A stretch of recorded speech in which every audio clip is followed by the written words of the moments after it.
My name is King. Let's leave it at that because I don't want to be discovered. Number two, I don't want to answer that kung anong age ko because sabi nga nila there are three, ang tao daw ay may tatlong age. The one you look, the one you tell people, and the one you are. You really are. So if I told you that I'm 18 years old, would you believe me? Of course not. Kasi I don't look 18. Tama? If I told you that I'm 50, would you believe that? Probably not. Kasi I probably look 25. So it does not really matter. Anyway, age is just really numbers. And I'm single, loving it, and I'm proud of it. Okay. I'm busy with work.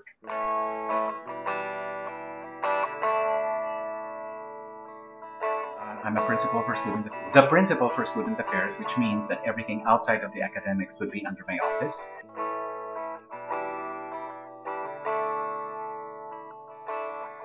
And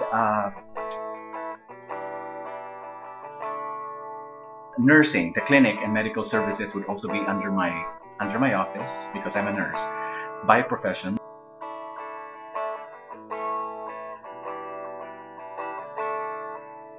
And then the discipline of the children would also be under my office. So basically, the guidance counselor is under me.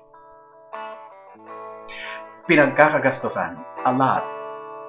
Okay, a lot. Although I don't have a family, I still need to survive. So I need to, you know, just spend for whatever I want. You are making it appear that being single is a status or a status where somebody should be miserable. But being single is not as bad as that. It's not as bad as what many people would think. Everything. I think the biggest source of joy that any single person, whether you're a male or a female, would have, the source of joy that anyone could have would be the family. Oh, so that's basically it. I don't know. I'm basically, I think I might be living a life basically pretty much like any normal married or committed people would live. That's one of the best things about being single because you're not, well, basically, generally, you do not think of other people but yourself. Wala nang iisipin. If you don't want to have breakfast, then you don't prepare breakfast. If you would just like to have some coffee in the morning or some eggs, then you can prepare them yourself. I'm not saying that being married or being committed to someone and having family, these things would be something that you would hate. It's not. The point is that being single would give you a certain freedom. Although I'm not saying that being alone is freedom itself. Freedom does not mean that you have to be alone. Okay, but that is one of the most beautiful things about being single. You enjoy a certain freedom. For you to say that you are masaya, dapat i-compare mo yung buhay na may asawa sa wala. Correct? But I have not. Ang na-experience ko lang ngayon is just one status, being single. So I could not really say na ako ay masaya or kung ako ay magiging mas masaya sana kung meron akong family. That is not the point. But what I feel right now is that I'm pretty healthy. I'm happy. Pero yung sinasabi mo, may lungkot ba? A lot of people, whether you are married, you are single, there would come a point that you are happy at one point and you're sad at another point. So basically, ang sinasabi ko lang is that ang pinagkaiba lang siguro, for me, pinagkaiba lang ng single and being committed or married is that status. Yung status mo, being single or being married. But basically, yung buhay, parehas lang. There are many kinds of relationship, right? You have a relationship with God, which I'm sure is not what you're talking about. You have a relationship with your friends. You have an intimate relationship with other people, and I think that's what you're trying to drive at. And you even have a relationship with lower animal, but that would be a different thing because it would be anong tawag dyan, bestiality. So I never considered having a relationship with another form of lower animal. But I did, at one point in my life, at one point in my life, I did think of having a relationship with God. Yung relationship with God na alam natin, relationship being a priest, or I thought about that when I was a lot younger. And then siguro several months back, I did entertain that thought again because somebody has introduced me to we were talking about we were talking about congregations and how a person could serve God, and I entertained that thought again, and now it's gone. So what you're probably talking about is relationship with another person. No. Pero naisip mo sa ngayon na gusto mo bang mag-settle down sa mundo? No. Bakit? I don't know. Although kasi I don't know, I just don't have any idea. Basta I never entertained any thoughts of settling down or getting married or whatever. No, never.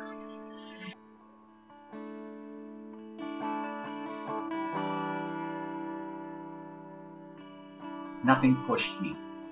Nothing, and no one said that I should stay single. I think that it's a choice. I think I have chosen to be single, and I didn't have to be pushed by anybody or by anything to be single. I think that being single is my choice. Actually, dalawa. It's also a choice, and there's a little bit of circumstance about it. It's by choice and by circumstance actually, but it's more of my choice. Ako ay si Luisa City at ang edad ko po ay 64 years. Ako ay isang matandang dalaga. Anak ng kapatid ko si Sheila. May asawa na. At ito naman, pamangking magkapatid sila.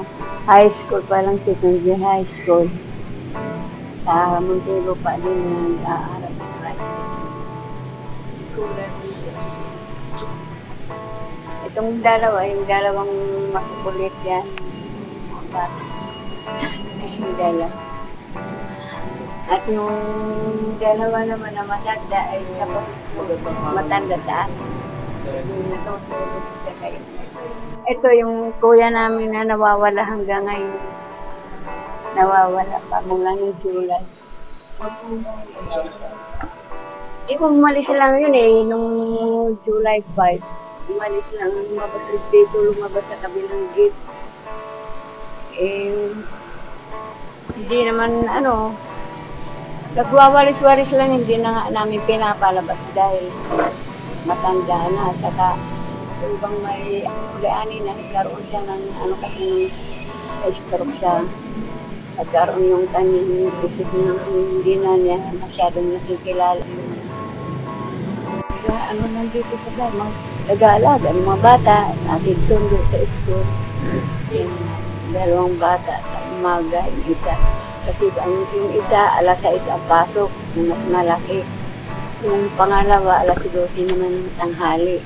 Pag doon sa umaga, yung mga 5 ako gumigising dahil nga yung isa, yung mas malaki pumapasok.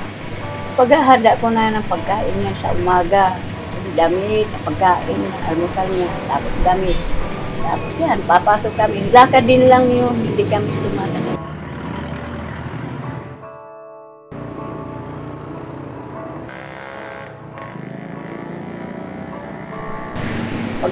Pagpasok ng 11:30, labas naman din ng isa yung mas malaki, alas 12 rin. Yun din ang aking nakasama ko sa pag-uwi dito.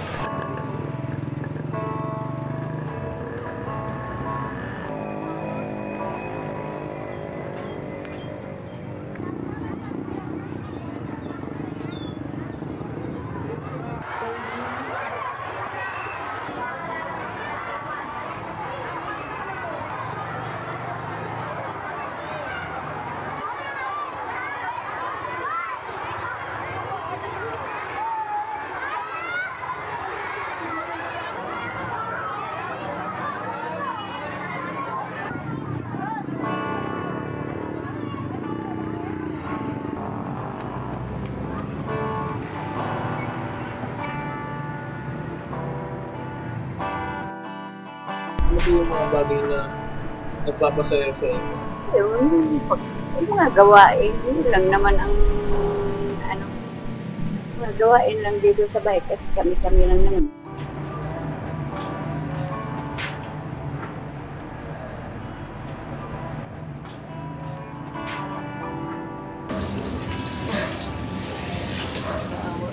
Lalaba pag sa ganitong linggo. Sa ganitong linggo, naglalaba ako. Itinda kami ng balon. Gano'n kailan po? Ha? Araw-araw. Araw-araw. Oo, gabi.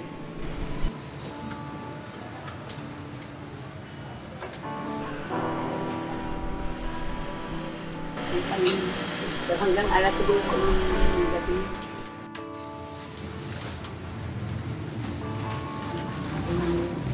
Kasi lalamig.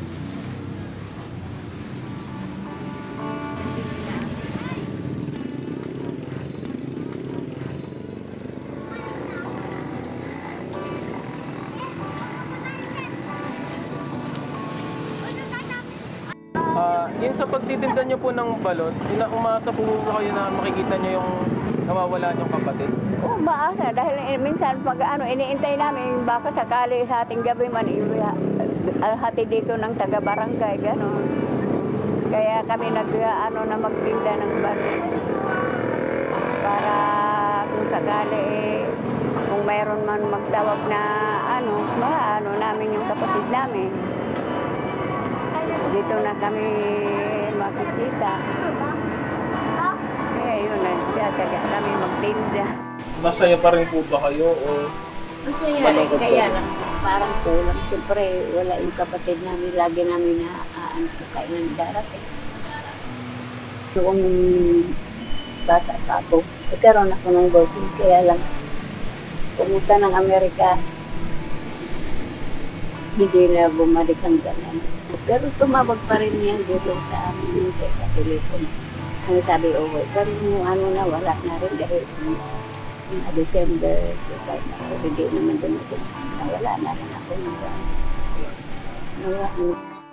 naisip na po bang pumasok sa isang panibagong relasyon? Hindi. Bakit? Marami na ako nagkabatay na nagtindahan kami dati. Wala na ako. Trabaho na lang dito. Trabaho na lang dito sa bahay. Kapatid ko wala rin mga asawa. Sino mag-aalaga sa kanya. Kaya inaano ko na. Mas ganito kami natatanda. Magkakasama pa rin kami. Tinadhana po ba kayo talagang maging matandang dalaga o pinili niyo lang to dahil dun sa nangyari dito sa... Talagang siguro, tadhana dahil lahat naman kami, pwede mo yung kapatid namin na lalaki, wala rin mga asawa. Namatay sila, wala rin mga asawa. Siguro, talagang kapalaran na kaganito na lang.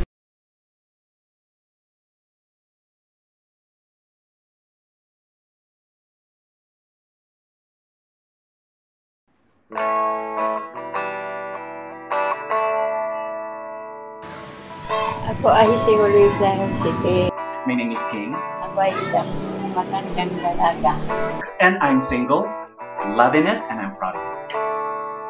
But it's more of my choice. Buong kapalaran na kaganito na lang.